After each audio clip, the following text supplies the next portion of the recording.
Picture this. It's 6:15 on a Tuesday morning, still dark out, and you're standing at a gas pump with your travel mug going cold on the roof of the car. You're watching the little numbers spin. And somewhere around the $40 mark, you realize the tank still isn't full. So you keep going.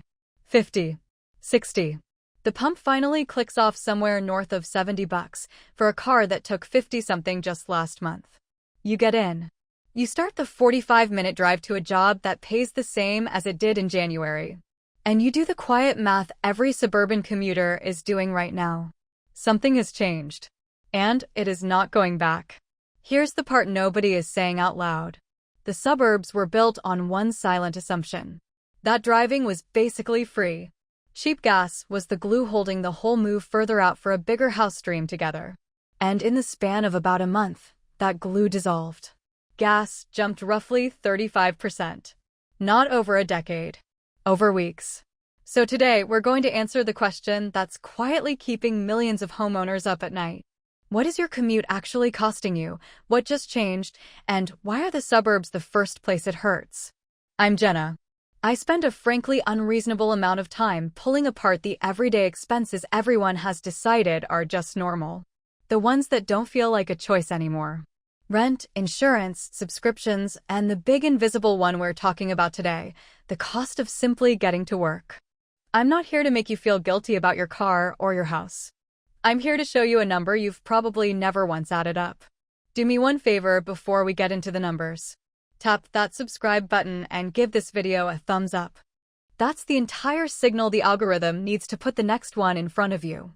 And, trust me, once you see the real number hiding inside your commute, you're going to want the follow-up. Quick, honest note before we dig in. Everything here is general information to help you run your own numbers, not a personalized plan built around your exact situation. Your mileage, literally, will vary. Now, before we dive into what your commute is really costing you, let me rewind a little. Because this trap did not start with you, and it did not start this month. Rewind to the last 15 years or so. A whole generation got handed one piece of advice over and over. Drive until you qualify. Can't afford the house near the city? Simple. Just move further out. 20 minutes becomes 40. 40 becomes an hour. And on paper, it worked beautifully. The mortgage was smaller. The yard was bigger. The school district looked better. Everyone congratulated you on being responsible. And the cost of all that extra distance, the gas, the wear, the hours, just kind of disappeared into the background because fuel was cheap and time felt free. And it really did feel like winning. You drive past the people renting tiny apartments downtown and feel a little smug. They were throwing money away. You were building equity. You had a garage. You had a driveway. You had a guest room nobody ever used. The distance was the price of all that space, and the distance felt like nothing because a tank of gas barely registered on your statement. Until recently. Recently, the math underneath that decision started to crack. Insurance crept up. Cars got more expensive to fix. Tires, oil, brakes, all of it climbed. And then came the shock. A spike in global oil prices tied to conflict overseas and pressure on one of the most important shipping routes in the world sent prices at the pump up about 35% in a single month. For someone who lives in a city and walks to the train, that's an annoyance. A line item.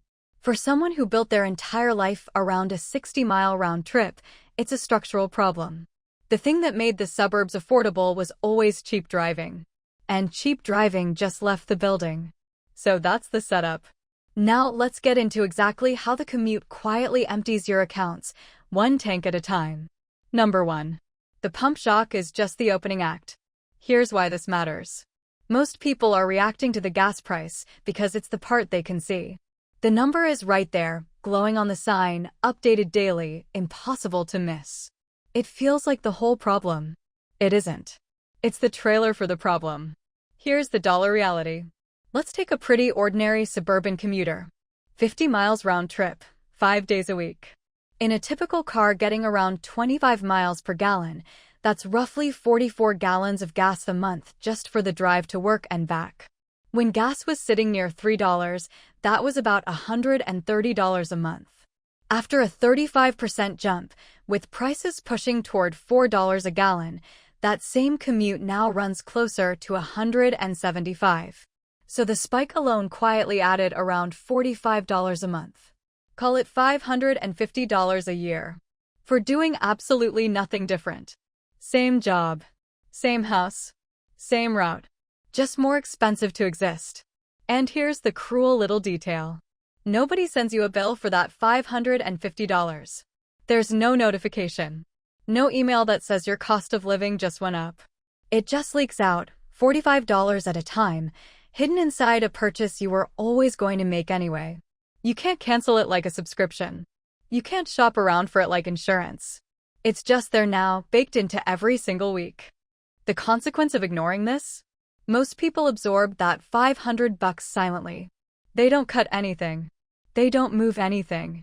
They just feel a little more broke every month and can't quite say why. They blame groceries. They blame the kids. They blame themselves. And the real culprit is sitting in the driveway. Because the gas is the smallest part of what your commute actually costs. Which brings us to the number almost nobody calculates. Number 2. Your commute costs about 3 times what the pump tells you. Here's why this matters. When you think cost of driving, you think gas. Full stop. But gas is maybe 1/3 of the real bill. The rest is invisible because nobody hands you a receipt for it. Here's the dollar reality, and this one is going to sting. The IRS publishes a number every year that estimates the true, all-in cost of operating a car. For 2026, that number is 72.5 cents per mile. And that's not just fuel. Think about everything that actually wears out when you drive. The engine ages. The tires go bald. The brakes thin out.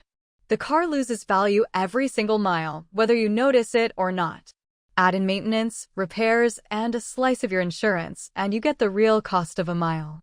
72.5 cents. Every mile. Coming and going. So, let's go back to our commuter. 50 miles a day, 5 days a week, is about 1,100 miles a month, just for work. Multiply that by 72.5 cents. You get almost $800 a month. Nearly $10,000 a year. To commute. Let that land for a second. That is a second rent payment. A second mortgage. Hiding inside your car, disguised as just driving. And before anyone types it in the comments, yes, this is still true if you drive a hybrid or even a fully electric car. Cheaper fuel helps, no question. But the IRS number is not mostly about fuel.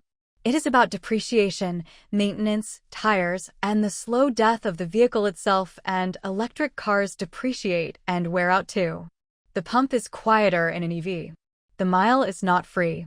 Distance is still the thing quietly costing you, no matter what you fill the tank or the battery with. The consequence of skipping this math? People shop for a car by the sticker price and the monthly payment, and they completely ignore the mileage. They'll happily drive an extra 30 minutes each way to save $4,000 on a house and never once realize that extra distance costs them more than $4,000 a year, every single year, for as long as they live there. They optimized the number they could see and got quietly crushed by the one they couldn't. No alarm. No warning light. Just a slow leak. And that leads straight into the trap that built the modern suburb. Number 3. The drive till you qualify trap. Here's why this matters. This is the big one. This is the decision that locks people in for 30 years, and most people make it completely backwards. Here's the dollar reality. Picture a young couple. 2 jobs, 1 kid, a second on the way. They're priced out near the city, so they do the responsible thing. They drive out 20 miles further. And that move saves them $60,000 on the house. 60 grand. It feels enormous. It feels like a win they'll be proud of forever. But that extra 20 miles out adds about 40 miles a day to their round trip. 40 miles times 72.5 cents times 5 days times roughly 50 weeks lands them near $7,000 a year in added driving cost. And that's per car. 2 commuters, 2 cars, and you can double it. Now run that over the 30-year mortgage. $7,000 a year for 30 years, before you even count the price spikes. That cheaper house can quietly cost them far more in commuting than they ever saved at the closing table. They didn't buy a cheaper house. They bought a more expensive commute and signed a 30-year lease on it. And they celebrated. The consequence? You feel house rich and cash poor, and you cannot figure out why, because the trap is invisible by design. The savings showed up once, on day one, as a big number you celebrated with a bottle of wine. The cost shows up every single morning, in a tank you resent, in an hour you'll never get back. No appeals. No refunds. No do-overs. The decision is baked the moment you sign. Which is exactly why the next cost is the cruelest one of all. Number 4. The time tax nobody puts a price on. Here's why this matters. Up to now, we've only talked about money.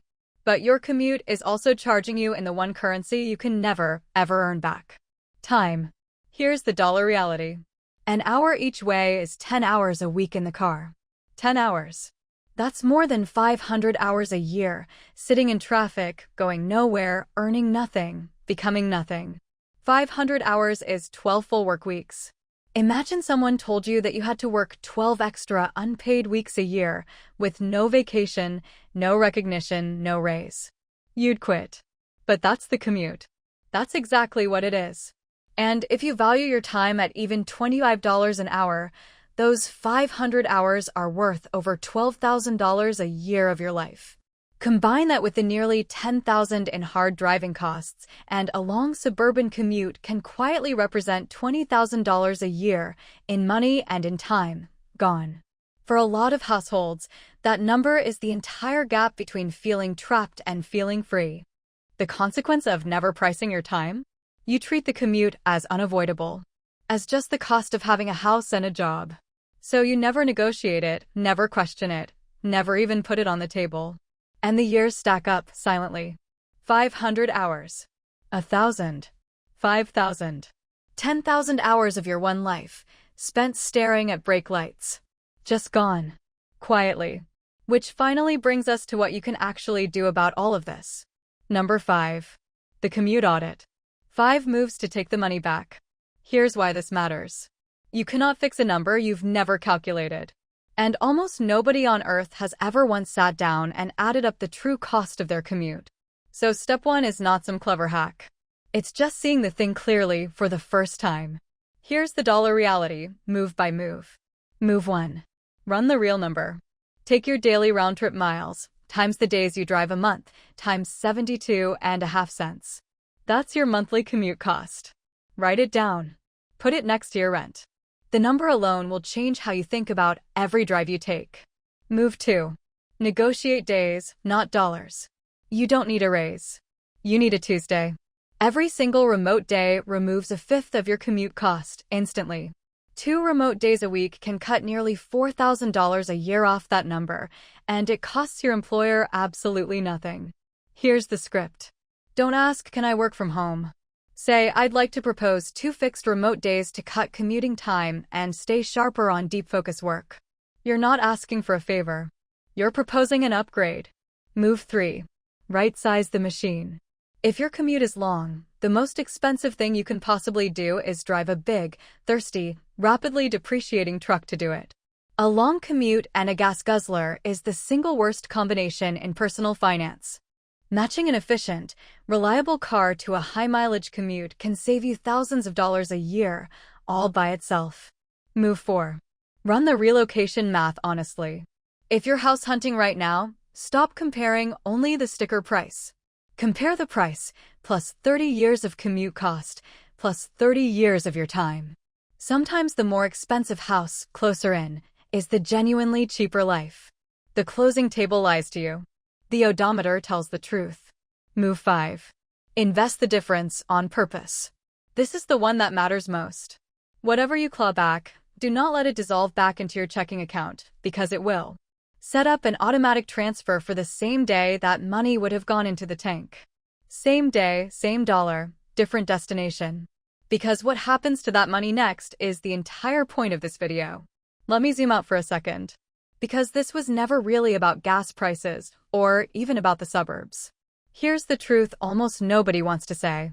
The commute is one of the great quiet wealth transfers of modern life, and it's completely invisible because it's spread out across 1,000 tiny payments you stopped noticing years ago. The system isn't a villain twirling a mustache. It's just the default. It's the path of least resistance, and the path of least resistance bleeds you slowly and calls it normal. Nobody chose to lose this money. They just never chose not to. And it is the exact same trap as every other slow leak in your financial life. The subscription you forgot. The insurance you never reshopped. The little upgrades that quietly became your new normal. None of them feel like a decision. All of them are. And the commute is the biggest one of all, because you signed a 30-year mortgage to lock it in. And here's the math that makes it impossible to unsee. Take that true commute cost, around $10,000 a year. Now imagine you found a way to reclaim even a piece of it, and you invested it instead of burning it. Say you free up $300 a month, and you put it into a basic, boring index fund earning around 8% a year.